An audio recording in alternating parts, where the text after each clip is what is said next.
தமிழகம் எங்கும் Max Gold cash for your gold. Max Gold நீங்க தங்க மட்டும் இல்லைங்க, பிளாட்டினம், டைமண்ட், சில்வர், ரூபினி எதை வேணாலும் விற்கலாம். உங்களுக்கான பணம் ரொக்கமா கையிலயோ இல்லைன்னா பேங்க் அக்கௌண்ட்லயோ உடனடியாக செலுத்திடுவாங்க. மார்க்கெட் மதிப்பை விட 100 ரூபாய் ஒரு கிராமுக்கு உங்களுக்கு கூடுதலாக கிடைக்கும். தமிழ்நாடு முழுக்க டோர் ஸ்டெப் சர்வீஸும் இவங்க ப்ரொவைட் பண்றாங்க. உங்களுக்கு கோல்ட விற்கணும்னு அதுக்கு ஒரே ஒரு பெஸ்ட் பிளேஸ் மேக்ஸ் கோல்டு தான். கால் 04445454545. வணக்கம். Big topic with Karthik Mayakumar. இன்னைக்கு எல்லா தோழர்களுக்கும் ரொம்ப ரொம்ப துக்கமான நாள்னு சொல்லலாம். தோட நல்லக்கண்ணு இருக்கார்ல, அவர் இயற்கை எழுதியிருக்காருங்க. இதை பற்றி தான் முழுக்க பார்க்க போகிற நிகழ்ச்சிக்குள்ள போகலாம்.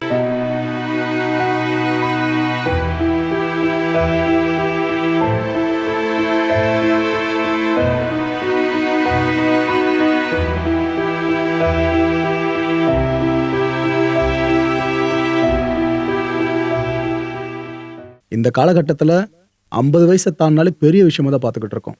ஆனால் நல்லக்கண்ணு ஐயா அவர்கள் 101 வயசு வரைக்கும் இருந்திருக்காருங்க. அதுவும் நம்மெல்லாம் வாழ்ந்துட்டு இருக்க ஒரு வாழ்க்கை இருக்குல்ல, நமக்கான வாழ்க்கை. அப்படி இல்லாமல் மற்றவங்களுக்காக வாழ்ந்த மனுஷன், நல்ல மனுஷன். ஆக்சுவலாக இவரை பற்றி சொல்லணும் அப்படின்னா, நமக்கெல்லாம் வாழ்க்கையே போராட்டமாக இருக்குன்னு சொல்லுவோம்ல, போராட்டம் தான் அவரோட வாழ்க்கையே. மற்றவங்களுக்கு பிரச்சனைனாக்கா முதல்ல போராட்ட காலத்துக்கு வந்து நிற்கிற நல்ல மனுஷனா அது நல்லக்கண்ணு ஐயா அவர்கள் தான். இந்திய கம்யூனிஸ்ட் கட்சி இருக்குல்ல, அதோட தி மோஸ்ட் சீனியர் லீடர்னு எடுத்துக்கிட்டீங்கன்னா ஐயா தான். இவருக்கு சமீப காலமா உடல்நலம் சார்ந்த பிரச்சனை ஏற்பட்டுச்சு. பிகாஸ் வயது மூப்பு, ஏன்னா 101 வயது, அதை மைண்ட்ல வச்சுக்கோங்க. இவரை ஹாஸ்பிட்டலைஸ் பண்ணியிருந்தாங்க. ராஜீவ்காந்தி அரசு மருத்துவமனை இப்போ அறிக்கையே விட்டுருக்காங்க.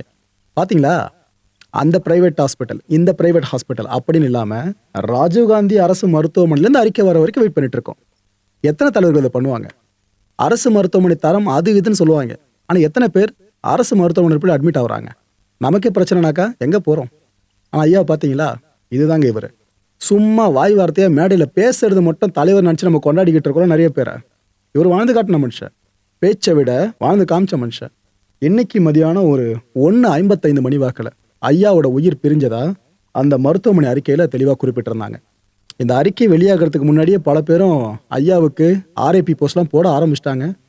ஆனால் கம்யூனிஸ்ட் தோழர்களே, சில முக்கியமான நிர்வாகிகளே, இல்லைப்பா இருங்க, இன்னும் அஃபிஷியல் இன்ஃபர்மேஷன் வெளியே வரல, அதுக்குள்ளே இது போல வதந்தி மாரி பரப்பாதீங்கன்ற மாதிரி அவங்க ஒரு பக்கம் சொல்லிட்டு இருந்தாங்க. சில மணி நேர போராட்டங்களுக்கு பிற்பாடு மருத்துவமனை அறிக்கை வெளியாகி தான் இந்த விஷயம் கன்ஃபார்ம் ஆயிருக்கு. இந்த மருத்துவமனை வளாகம் இருக்குல்ல, அது முழுக்க பார்த்தீங்கன்னா சிகப்பு நிறத்தில் உடை தரிச்சவங்களையும் சிகப்பு நிறத்தில் துண்டு அணிஞ்சவங்களையும் தான் பார்க்க முடியும். அவ்வளோ தோழர்கள் வந்திருக்காங்க. அந்த எல்லா காம்ரேட்ஸுமே இந்த ஒரு காம்ரேடுக்காக கதறி அழுதாங்க. இவ்வளோ நல்ல மனுஷன் எங்களை விட்டு போயிட்டீங்க, நீங்கள் இருக்கும்போது எங்களுக்கு கொடுத்த எக்ஸ்பீரியன்ஸ் இருக்குல்ல கம்யூனிசத்தை பற்றி, அதுதான் நாங்கள் இன்னும் உயிர்ப்போடு நாங்கள் இருக்கிறதுக்கு காரணம் அமைஞ்சிருக்கிறதா அவ்வளோ பேர் அழுதாங்க. ஐயாவை நாங்கள் திரும்ப பார்க்கணுன்ற மாதிரி அழுகை குரலையும் அந்த மருத்துவமனை வளாகம் முழுக்க பார்க்க முடிஞ்சது. இவரோட சொத்து என்ன தெரியுமாங்க? ஒன்றுமே கிடையாது. நான் மிகைப்படுத்தலைங்க, உண்மையை சொல்கிறேன், ஒன்றுமே கிடையாது. ஆனால் அப்பேற்பட்டது நல்ல மனுஷன் மறைஞ்சிருக்காரு. சில பசங்க அவனுங்க போஸ்ட் போடுறானுங்க சோஷியல் மீடியாவில், உண்டியல் குழுக்கள் ஆரம்பித்த ஒரு கும்பலோட முதல் தலைவன் போயிட்டான்ற மாதிரி எவ்வளோமா பேசிகிட்டு இருக்கானுங்க. ஏதோ அரசியலை நாங்கள் இது அதுன்னு பல பேர் சொல்லுவானுங்க. அரசியல் கட்சி சார்ந்து நாங்கள் இது அது இந்த சித்தாந்தம் மேலே உங்க அது இதுன்னு வானுங்க. சக மனுஷனை மதிக்க தெரியல. இவனுங்க அரசியலை பற்றி பேசுகிறானுங்க. எப்பேற்பட்ட ஆளுமைன்னு இவரை புரிஞ்சுக்க தெரியல. அவனுங்க அரசியலை பற்றி பேசுகிறானுங்க. இது ஷோவாக இருக்குது மக்களே, இல்லைனா வாயில் கண்ட வார்த்தை தான் வருது. அப்பேற்பட்ட போஸ்டெல்லாம் போட்டுட்டு இருக்கானுங்க. கேட்டா நான் இந்த பார்ட்டியை சப்போர்ட் பண்ணுறேன் அப்படின்ட்டு. கருமம் பிடிச்சவனுங்களா, இந்த மனுஷனை பற்றி முதல்ல தெரிஞ்சுங்கடா, அதுக்கப்புறம் அது போல பேசுங்க. இவர் கடைசி வரைக்கும் ஒரு வீடு கூட சொந்தமாக வச்சில்லாத மனுஷங்க. கடைசி வரைக்கும் வாடகை வீட்டில் தான் வசிச்சுட்டு இருந்தார். யார்? தோழர் அவர்கள். தோழருக்கு நிறைய பேர் இப்போ செவ்வணக்கங்களை குவிச்சுக்கிட்டு இருக்காங்க. ஏன்னா ஐயா இருக்கும்போது அவர் புகழ் பாடுறதுக்கு பல பேரும் மறந்துருந்தாங்க. இப்போ அந்த வாய்ப்பு கிடைக்கவே பல பேரும் புகழ் பாடிட்டு இருக்காங்க கண்ணீர் மூலமா. பிறரோட வழியை புரிஞ்சுக்கிட்டு நீ அவங்களுக்காக குரல் கொடுத்த அப்படின்னா நீயே ஒரு காம்ரேடு தான். இது ஐயா எங்ககிட்ட சொன்ன விஷயம். ஐயா கிட்ட நாங்கள் பேட்டி எடுக்கும்போது அவர் இந்த வார்த்தைகளை சொல்லியிருந்தார். தொழிலாளிகளால் தான் முதலாளிகள் அப்படின்றது கம்யூனிசம், முதலாளிகளால் தான் தொழிலாளிகள் அப்படின்றது முதலாளித்துவம். இதுல முதல்ல சொன்ன பாருங்க ஒரு விஷயம், கம்யூனிசம் பேஸ் பண்ணி இதை நிஜத்துல வாழ்ந்தவர் நல்லக்கண்ணு அவர்கள். இதே விஷயத்த உயிர்ப்பா வச்சுதான் அடுத்த ஜென்ரேஷனை நாங்க உட்பட எல்லாருமே அந்த வழியை ஃபாலோ பண்ண ஆரம்பிச்சோம். அதாவது மற்ற மனுஷன் சார்ந்து ஒரு பிரச்சனைனா குரல் கொடுக்கணும்னு எல்லாருக்கும் தோன்றதுக்கு ஐயா பிரதான காரணம். இவரோட பூத உடல் அவரோட கடைசி ஆசையின் பேர்லயே ஒரு விஷயத்துக்கு உட்பட போதுங்க. என்னன்னா, ஐயா உயிரோடு இருக்கும்போது சொன்ன விஷயம், இது போல நான் தவறின பிற்பாடு என்னோட பூத உடலை கல்விக்காக நீங்கள் பயன்படுத்தணும் அப்படின்னு சொல்லியிருக்காரு. ஸோ இதை முன்னிட்டு சென்னை மருத்துவக் கல்லூரி இருக்குல்ல, அதுக்கு இவரோட உடலை தானம் பண்ணிட்டாங்க. இப்போ நடந்திருக்கு. எத்தனை பேர் இந்த மனசு வரும்? உயிரோடு இருக்கும் போதும் மக்களுக்காக போராடினாரு. இறந்த பிற்பாடும் அவரோட உடலை கல்விக்காக கொடுத்திருக்காரு. இதுதான் நல்லக்கண்ணு ஐயான்னு சொல்றது. இதுல ஒரு விஷயம் கூட தெரியாம சில பேர் இவரை பத்தியே தெரிஞ்சுக்காம பேசுறதெல்லாம் பார்க்கும்போது அவ்வளவு வைத்தறிச்சலா இருக்கு. போலிகளுக்கு கொடுக்கிற ஒரு அங்கீகாரத்தை இவ்வளவு பெரிய நல்ல மனுஷனுக்கு கொடுக்க மாட்டீங்களா அப்படின்னுட்டு. இவருக்கான அஞ்சலி படலம் இப்ப ஆரம்பிச்சிருக்கல, அந்த அஞ்சலி படமும் நிறைவடைஞ்ச பிற்பாடு இவரோட பூத உடல் கல்விக்காக கொடுக்கப்பட போதுங்க. இவரை பத்தி சொல்லணும் அப்படின்னா நிறைய இருக்கு. 1000 எபிசோட்ஸ் நீங்க பண்ணலாம். அவ்வளவு விஷயங்கள் பண்ணியிருக்காரு. நான் முடிஞ்ச அளவுக்கு கிறிஸ்பா சொல்லிடுறேன். 1925 டிசம்பர் 26 அன்னைக்கு நம்ம தூத்துக்குடி ஸ்ரீ வைகுண்டம் இருக்குல்ல, அங்கதான் பிறந்தாரு. இதுல என்ன யூனிக்கான விஷயம்னா, இந்தியால கம்யூனிஸ்ட் இயக்கம் ஆரம்பிச்சது பாத்தீங்களா எப்போ? 1925. இவர் பிறந்த அதே வருஷத்துல. அப்பதான் இந்தியாலையும் கம்யூனிசம் உள்ள வருது. எவ்வளவு பெரிய ஒரு கோஇன்சிடென்ஸ் பாத்தீங்களா? இயற்கையாவே இந்த மனுஷனை செவ்வணக்கத்துக்குரிய மனுஷனா படைக்கப்பட்டிருக்கிறது எங்க லிட்டரலா தெரியுது. 15 வயசுலயே சுதந்திர போராட்ட வீரரா மாறினாரு. நீங்க இப்பெல்லாம் திரைப்படங்கள்ல ஒரு ஹீரோ சுதந்திர போராட்ட வீரரா நடிக்கிறாருனாக்கா அதுக்கே அப்படி கிளாப்ஸை தட்டுவீங்களா? ஆஹா ஓகன் புகழ்வீங்களா? சம்பளம் வாங்கிட்டு நடிக்கிறவங்களுக்கு. 15 வயசுலங்க நம்ம என்னென்ன பண்ணிட்டு இருப்போம். இந்த மனுஷன் என்ன பண்ணிருக்காரு பாத்தீங்களா? சுதந்திர போராட்ட வீரரா இருந்தாரு. அவரோட 18வது வயசுலயே இந்திய கம்யூனிஸ்ட்ல இணைஞ்சிட்டாரு. இதுக்கப்புறம் அவர் பார்க்காத போராட்ட களம் இல்ல, அவர் தலைமை ஏற்காத போராட்ட களமும் தமிழ்நாட்டுல இல்ல. உழுபவனுக்கே நலம் சொந்தம். இந்த விஷயம் பல பேருக்கும் பரிட்சமா கேட்டிருப்பீங்க. இது யார் தமிழ்நாட்டுல முதல்ல விதை போட்டு ஆரம்பிச்சா தெரியுமா? அதுவும் நல்லக்கண்ணு ஐயா அவர்கள் தான். இந்த விஷயமே இப்போ வரைக்கும் பல பேருக்கும் தெரியாது. சுதந்திரத்துக்கு பிற்பாடும் போராடினவருங்க இவரு. சுதந்திர போராட்டத்துல இருந்தவர், சுதந்திரம் வாங்கின பிற்பாடும் மக்களுக்காக போராடினவர். குறிப்பா சொல்லணும்னா சாதி எதிர்ப்பு போராட்டங்கள்ல ஐயாவை தவிர்த்து நீங்க பார்க்கவே முடியாது வேற யாரையுமே. விவசாயிகளோட உரிமைகள் இருக்குல்ல, இதை மீட்கிற போராட்டங்கள்ல அந்த அளவுக்கு சமராடினாரு. மணல் கொள்ளை இருக்குல்ல, இதை பயங்கரமா தடுத்த பெருமையும் இவருக்கு இருக்கு. கனிம வள கொள்ளை சார்ந்த ஒரு எதிர்ப்பு குரல் பதிவாகுதுன்னா அது ஐயாவோட குரலா இருக்கும். சமுதாய ஏற்றத்தாழ்வை நீக்கிறது சார்ந்த போராட்டங்களா இருக்கட்டும், பாலின பாகுபாட்டுக்கு முடிவு கட்டணுன்ற அது சார்ந்த போராட்டங்களா இருக்கட்டும், அவளையும் தொழிலாளர்கள் நலன் காக்கிற போராட்டங்கள் சின்னதோ பெருசு எதுவா இருந்தாலும் சரி, ஒருத்தருக்கு பிரச்சனைனாலும் உயிரை கொடுக்குறாலும் வந்து களத்துல நிப்பாருங்க. இவரை மாதிரி தலைவர்களை எத்தனை பேர் நம்ம பார்க்க முடியும்? ஆங்கிலேய போலீஸ் இருக்காங்களே, அதான் அப்ப பிரிட்டிஷ் நம்மளை ரூல் பண்ணும்போது இருந்த அப்போதைய போலீஸ், அவங்களாலையும் சிறைப்படுத்தப்பட்டாரு. சுதந்திரம் வாங்கின பிற்பாடு நம்ம ஃபுல்லா இந்தியா முழுக்க தன்னாட்சியா போலீஸ் டிபார்ட்மெண்ட் இருந்துச்சுல, அந்த போலீஸாலையும் சிறைப்படுத்தப்பட்டிருந்தாரு ஐயா அவர்கள். குறிப்பிட்டு சொல்லணும்னா நெல்லை சதி வழக்குல இவரோட பெயரும் சேர்க்கப்பட்டு 7 வருஷங்கள் ஜெயில் தண்டனை கொடுக்கப்பட்டுச்சுங்க. இவரோட உடம்புல பூட்ஸ் கால் படாத இடமே கிடையாது. போலீஸாரோட அப்போதைய அடக்குமுறை இருக்குல்ல, அது இவர் உடம்பை கேட்டா சொல்லுங்க எந்த அளவுக்கு இருந்துச்சு சொல்லிட்டு. அவ்வளோ சித்திரவதை. அவர் பெரிய மீசை வச்சிருந்த கதெல்லாம் உங்களுக்கு தெரிஞ்சிருக்கும். அதெல்லாம் என்னென்னதை பத்தி ஐயாவே சொல்லுவார், போக போக கேட்டு தெரிஞ்சுக்கங்க எதுக்காக என்னன்னு சொல்லிட்டு. இவரோட 80வது பிறந்த நாளுங்க. அந்த டைம்ல என்னாச்சு, இந்த கம்யூனிஸ்ட் தோழர்கள்லாம் சேர்ந்து வசூல் பண்ணாங்க. வசூல் பண்ணி ஒரு 1 கோடி ரூபாய் திரட்டினாங்க. திரட்டி ஐயாவுக்காக அதை கொடுத்தாங்க. ஏன்னா இந்த அளவு கம்யூனிஸ்டத்துக்காக மட்டும் இல்ல, ஒட்டுமொத்த மக்களுக்காக போராடின ஒரு நல்ல தலைவர். இவருக்கு நாம கடைசி காலம் சார்ந்த ஒரு விஷயத்த பண்ணணும்னு சொல்லிட்டு தன்னடிச்ச தோழர்கள் இந்த விஷயத்த பண்ணியிருந்தாங்க. ஆனா ஐயா என்ன தெரியுமா பண்ணாரு, அந்த 1 கோடி ரூபாவையும் கம்யூனிஸ்ட் கட்சிக்கே திருப்பி கொடுத்துட்டாருங்க. எனக்கு எதுக்கு, கட்சி சார்ந்த நாள் நீங்க வச்சுங்க, இது 4 பேருக்கு யூஸ்ஃபுல்லா இருக்கும்னு அப்படி பண்ண ஒரு ஆளு. இவரு முக்கியமான சில பொறுப்புகளை வகிச்சிருக்காரு. அதுல பிரதானமா 2 சொல்ல முடியும். அதுல 1, இந்திய கம்யூனிஸ்ட் கட்சியோட மாநில செயலாளராக இருந்தாரு பல வருஷங்கள். தேசிய கட்டுப்பாட்டு குழுவோட தலைவராக இருந்திருக்காரு. இதெல்லாம் தாண்டி அம்பேத்கர் விருது பெற்றவர். இதை விட மேல தமிழக அரசின் தகைசால் தமிழர் விருது இருக்குல்ல, அதையும் பெற்றாரு. இந்த விருதோடு சேர்த்து பார்த்தீங்கன்னா 10 லட்சம் ரூபாய் ஐயாவுக்கு கொடுக்கப்படுது. நம்மளால என்ன பண்ணியிருப்போம்? ஆனா இவர் என்ன தெரியுமா பண்ணாரு, அந்த 10 லட்சம் ரூபாய் மேல ஒரு 5000 ரூபாவை சேர்த்து போட்டு முதலமைச்சர் நிவாரண நிதிக்கு அந்த பணத்தை அப்படியே கொடுத்துட்டாருங்க. தோழர் நல்லக்கண்ணு அவர்கள் நம்மளை ஆண்டிருக்கணும், ஆனா அவரை ஆள வைக்கிற லாய்க்கு நமக்கு இல்லல. இதை நாம வெட்கி தலை குனிய வேண்டிய விஷயம். ஒரு நல்ல தலைவர்களையும் நாம ஒரு முறை மிஸ் பண்ணிட்டு இருக்கோம். இல்ல கடைசியா நாம மிஸ் பண்ணிருக்கிறது ஐயாவை. ஐயா கூட கடைசியா நாம ஒரு நேர்காணல் எடுத்திருந்தோங்க. என்ன ஒரு மனுஷன் தெரியுமா, ஒரு ஆக்சுவலா வயசாயிடுச்சு, அந்த அளவுக்கு வயசு, அவரால் பேச முடியல பெருசா. ஆனா நாங்க வந்துட்டுமே கம்யூனிசம் சார்ந்து பேச போறோமே கேட்க போறோமேன்றதுனால அமைதியா அமர்ந்து பதில் சொன்னாருங்க எல்லாத்துக்கும். நாங்க தான் இன்டர்வியூ முடிச்சுமே தவிர ஐயா விடல. கேளுப்பா, எல்லா கேள்வியும் நான் பதில் சொல்றேன்னு எல்லாத்துக்கும் ஓப்பனா பதில் சொன்னாப்புல. ஆக்சுவலா அந்த டைம்ல தான் அவரோட மீசைய நெருப்பால பொசுங்கினாங்கன்னு விஷயம் அவர் அங்க ரிவியல் பண்ணியிருந்தார். அப்புறம் காட்டு குரங்கு கறி இருக்குல்ல, இது போலதான் அவங்க சாப்பிட்டுருக்காங்களாம் ஒரு சில விஷயங்களால. அது ஏதோ சுகபோக வாழ்க்கை நினைக்காதீங்க, கொடூரமான வாழ்க்கை மக்களே, மறைஞ்சு வாழ்ற வாழ்க்கை. மக்களுக்காக போராடி மறைஞ்சு வாழ்ற வாழ்க்கை. அப்பேற்பட்ட நேரங்கள்ல இது போல இடர்களை சந்திச்சதா ஐயா பல விஷயங்கள அந்த பேட்டியில சொல்லியிருந்தாங்க. பேச முடியாத நிலைமையிலயும் அவரு மத்தவங்களுக்காக குரல் கொடுத்ததையும் தாண்டி தனக்கான குரலை அங்கேயும் பதிவு பண்ணாரு பாத்தீங்களா? அதான் நல்லக்கண்ணு ஐயா அவர்கள். இந்த பேட்டி நீங்க பார்க்கும்போது ரொம்ப ஸ்லோவா தான் போற மாதிரி இருக்கும். ஏன்னா நீங்க எதிர்பார்க்குற மாதிரி இந்த பஞ்ச் டயலாகு, ஸ்டேஜில் பேசுற நடிகர்களோட டயலாகு அது போல எதுவும் இருக்காது. ஆனா இந்த பேட்டியை முடிஞ்ச அளவுக்கு கேளுங்க, பொறுமையா காது கொடுத்து கேளுங்க. அடுத்த தலைமுறை ஐயா வழி வரதுக்கு அந்த பேட்டி ஒரு கருவியா அமையலாம். முடிஞ்ச அளவுக்கு பொறுமையா கேளுங்க மக்களே. எனக்கு தெரிஞ்சு முக்கியமான விஷயங்களை அவர் அதில் சொல்லியிருக்காரு. நீங்க மருவை மறைக்கிறதுக்காக பெரிய மீசலாம் அந்த டைம்ல வச்சுட்டு இருந்திருக்கீங்க. அது எல்லாத்தையும் கூட பொசுக்கிற அளவுக்குலாம் போலீஸ் ஆஃபீஸர் ஒரு சில வேலையை பார்த்துருந்ததா எபிபிடி தகவல் தான். என்னென்ன கொடுமைகளும் நிகழ்த்தப்படுச்சு. 2 மணிக்கு இது பண்ணாங்க, நீர் வரைக்கும் அடிச்சாங்க. இதை எடுத்து இதை பூராவும் பிடிச்சாங்க, பிடிச்சி இழுத்தாங்க. அதை பூராவும் எடுத்துட்டாங்க. இந்த இது இருக்கு பாருங்க, மறு. இது மறு அடையாளம். மார்க்ஸ், லெனின், அம்பேத்கர், தந்தை பெரியார், இந்த 4 பேர்ல ஒருத்தரால் ரொம்ப ஈர்க்கப்பட்டிருப்பீங்களா?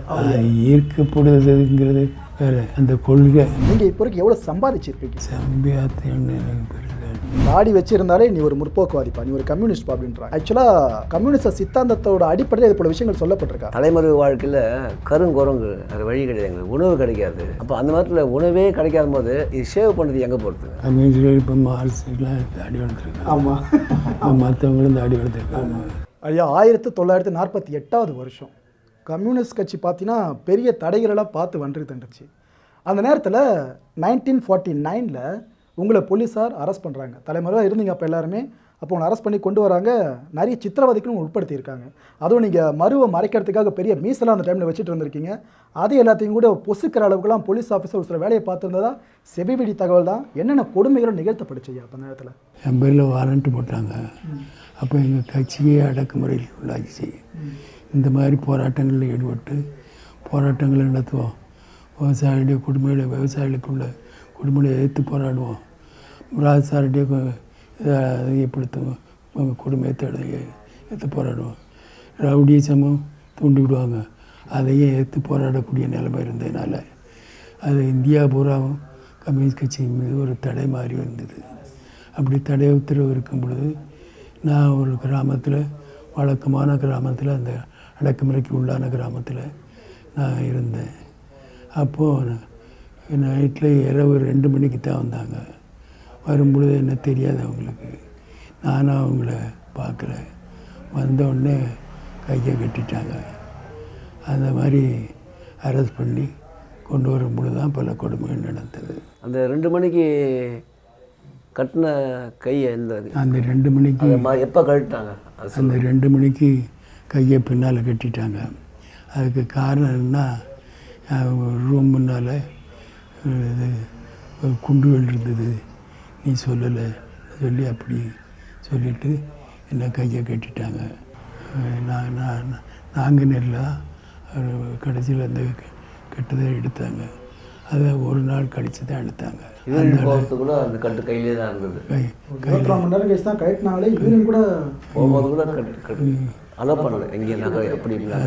அதை கட்டி இது பண்ணாங்க. அதுக்கு முன்னாலேயே இங்கே இருந்த அந்த கிராமத்தில் வச்சு கட்டிட்டு அங்கே வச்சு 2 மணிக்கு இது பண்ணாங்க. முடிகிற வரைக்கும் அடித்தாங்க. அப்போ அடித்ததில் மிராஜ் சார் உண்டு. மிராஜ் சாருக்கு அது தெரியும். அங்கே உள்ள மிராஜ் சார் அவனுக்கு தெரியும். அப்போ தான் அடிக்கும்பொழுது பேரெல்லாம் கேட்பாங்க, நான் எங்கே இருந்தேன்னு கேட்பாங்க. இங்கெல்லாம் வந்து பெண்களெல்லாம் உனக்கு தொடர்பு உண்டுன்னு அந்த மாதிரிலாம் கேட்பாங்க. நான் அதெல்லாம் ஒன்றும் இல்லை, எல்லாம் தெரியாது, பேசவே மாட்டேங்க நீ சொல்லிட்டு ஜாதியை சொல்லி திட்டினாங்க. அந்த மாதிரி திட்டிட்டு கையை கட்டினது எடுக்கவே இல்லை. எடுத்து விட்டு அது கிராமத்தில் ஆட்கள் கூட ஆரம்பிச்சிட்டாங்க. ராத்திரியே 2 மணி 4 மணி காலையில் ஒரு 5 மணிக்கெல்லாம் ஆட்கள் வந்த உடனே என்னை அப்படியே கட்டுதை எடுக்கவே இல்லை. வண்டியில் வச்சு ஒரு மலையடி வாரத்தில் 1 கிலோமீட்டர் 2 கிலோமீட்டர் இருக்கும். மலையடி வாரத்தில் உள்ள மெயின் ரோடு, அதாவது அது அம்பாசமுத்திரத்துலேருந்து நான் இங்கே வந்து சேர்மாதேவிலேருந்து இங்கே வந்து சேரன்மாதேவி அதை தாண்டி அங்கே கன்னியாகுமரி வரைக்கும் போகிறது பாதை. அது அந்த பாதையில் குறுக்க வச்சுட்டாங்க. அதை வச்சு தான் பின்னால் கையையும் கட்டிட்டாங்க. அப்போ கட்டினதை எடுக்கலை. பேசுகிறாங்க, என்ன சொன்னாங்க, நான் ஒன்றும் பேசலை. அப்போந்தான் ஜாதியை சொல்லி திட்டி ரொம்ப பிடிவாதமாக இருக்கேன்னு சொல்லி அடித்தாங்க. அதுக்கு நான் ஒன்றும் சொல்லலை. அப்போந்தான் இதை எடுத்து இதை பூராவும் பிடிச்சாங்க, பிடிச்சி இழுத்தாங்க. அதை பூராவும் சரி எடுத்துட்டாங்க. அதை எடுக்கும் பொழுது என்னென்ன, நான் என்ன மீசைக்காக மீசை வைக்கல. இந்த இது இருக்கு பாருங்க, மறு இது மறு அடையாளம். நாங்கள் தலைமுறையாக இருக்கும் பொழுது இது இருக்குங்கிறது. அவர் எப்படி இருப்பார்னா இதில் ஒரு மறு இருக்கும்னு சொல்லுவாங்க. அதை வச்சு ஆள் இருந்தாலும் தெரிஞ்சிடுவாங்க. அடையாளத்தை மறைக்க பெரிய மீசை வச்சுருக்கோம், பெரிய மீசை வச்சோம். அதனால தான் இதை பூரா எடுத்துட்டாங்க. சூடு வச்சாங்க.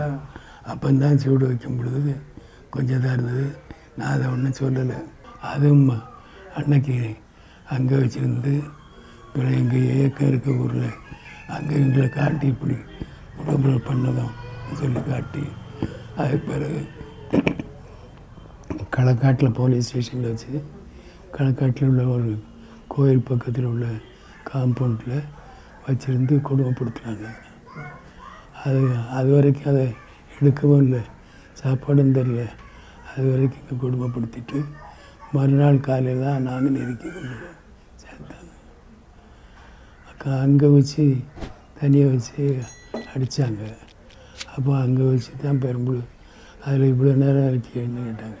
அப்போ தான் ஜாதியெல்லாம் சொல்லி திட்டி, நீ கொடுமைக்காரனாக இருக்கு, இவ்வளோ இது வாயே பேச மாட்டாங்கன்னு அப்பமா அடித்தாங்க. அது சொல்லி நான் ஒன்றும் பேசலை, உண்மையை சொல்லலை. உண்மையே சொல்லலை.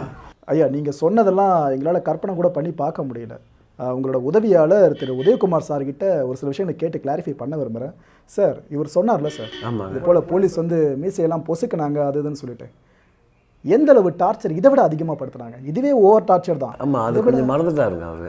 இந்த 2 கால் இருக்கு இல்லையா, அந்த காலில் வந்து கம்பை வச்சு இழுத்து கட்டிட்டு அதன் பின் இந்த லாடம் கட்டுவோம் பின்னாடி, அதில் அடிச்சது. அது அவருக்கு நினைவுக்கு வரல அவருக்கு.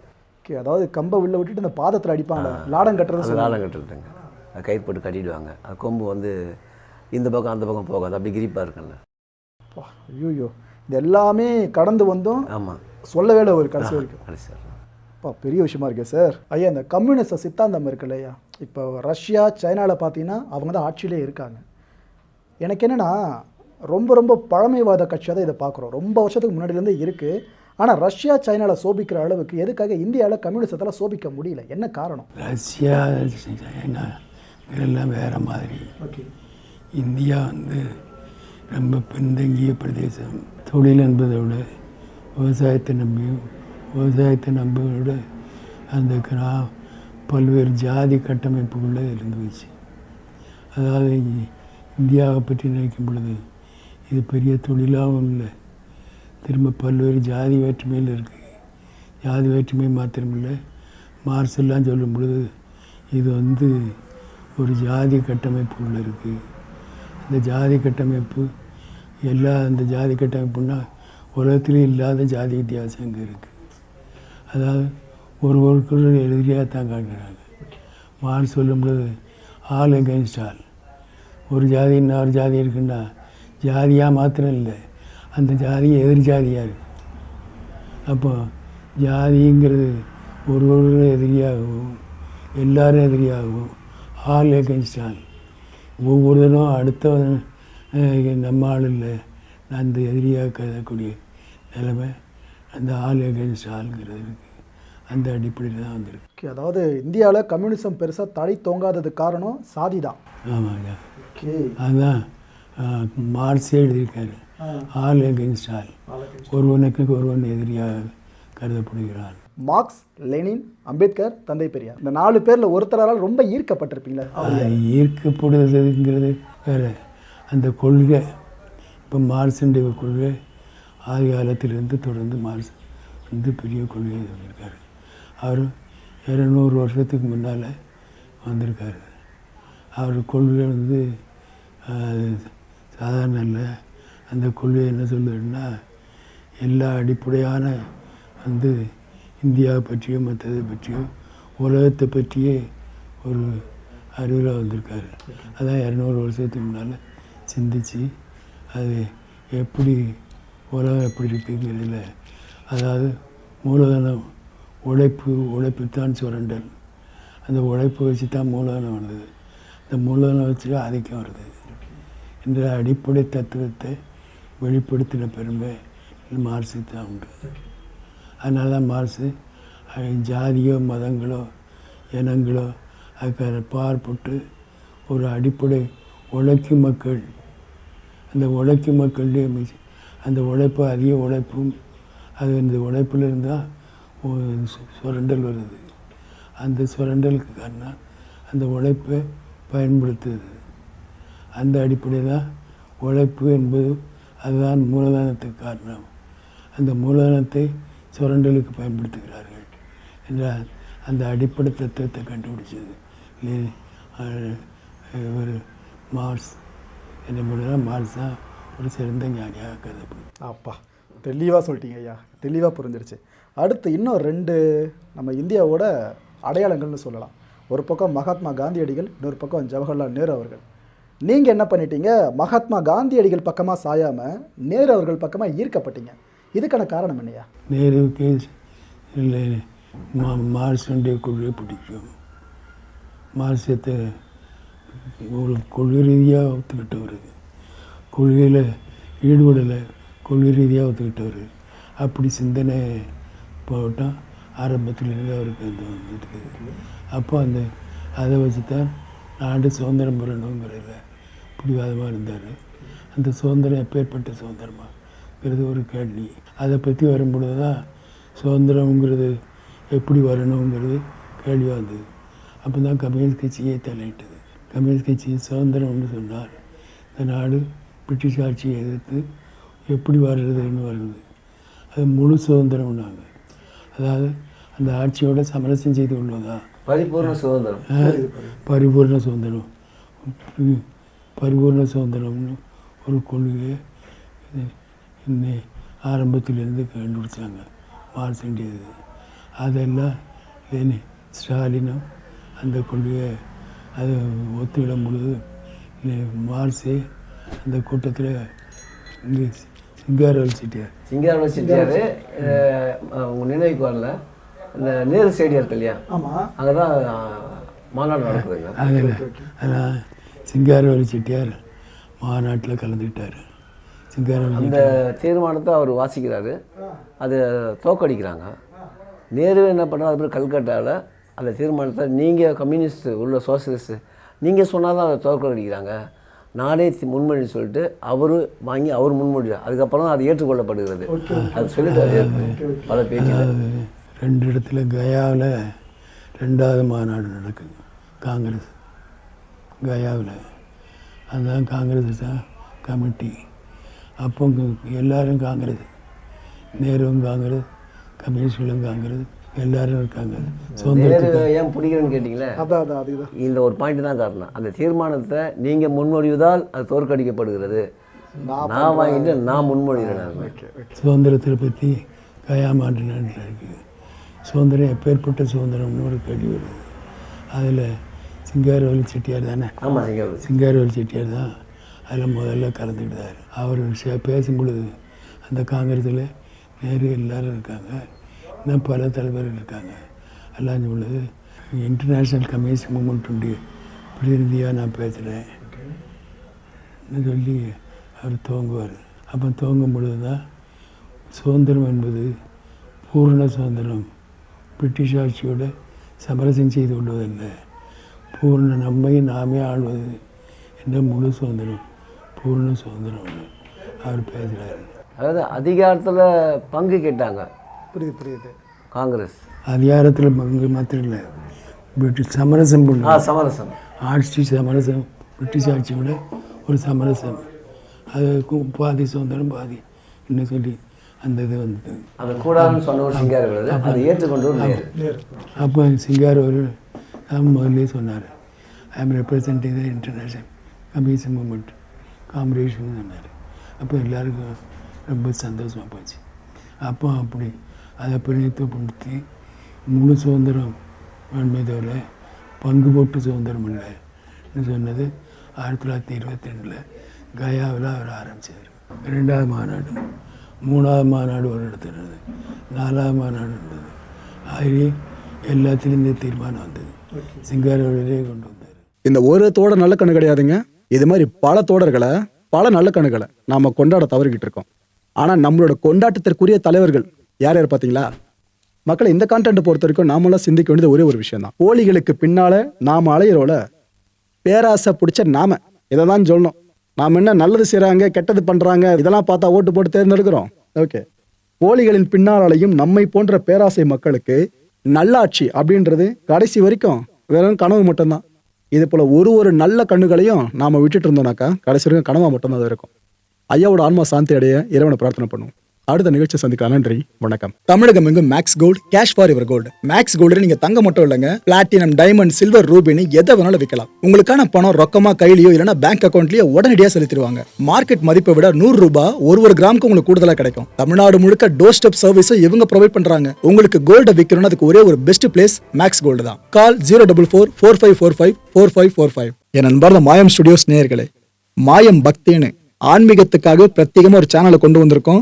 மறக்காம சப்ஸ்கிரைப் பண்ணி அந்த சேனலுக்கு உங்களோட ஆதரவை மனப்பூர்வமா தெரிவிங்க. வணக்கம் மாயம் ஸ்டுடியோஸ் நண்பர்களே. மாயம் ட்ரெண்ட்ஸ் அப்படின்ற ஒரு புதிய ஃபேஸ்புக் பேஜை ஓப்பன் பண்ணியிருக்கோம். நீங்கள் யூடியூப்பில் பார்த்துட்டு இருக்கீங்களா நம்மளோட கான்டென்ட்ஸ்லாம், இதெல்லாம் விட ஒரு படி மேலே ரொம்ப கிறிஸ்பாகவும் ரொம்ப சூப்பராகவும் நிறைய கான்டென்ட்ஸ் உங்களுக்கு இந்த பேஜில் காத்துட்ருக்குங்க. ஸோ உடனடியாக ஃபேஸ்புக் பிளாட்ஃபார்ம் போங்க, மாயம் ட்ரெண்ட்ஸ்னு டைப் பண்ணி சர்ச் பண்ணி நம்ம பேஜை ஃபாலோ பண்ணுங்கள். அப்படியே நம்ம சேனலையும் நீங்கள் சப்ஸ்கிரைப் பண்ணிட்டீங்க அப்படின்னா இன்னும் நிறைய புது கான்டென்ட்ஸை உங்களுக்காக ப்ரொடியூஸ் பண்ணி கொடுத்துக்கிட்டே இருப்பாங்க. நீங்கள் பண்ணுற ஒவ்வொரு சப்ஸ்கிரிப்ஷனும் எங்களுக்கு பெரிய மோட்டிவேஷனாக அமையும்.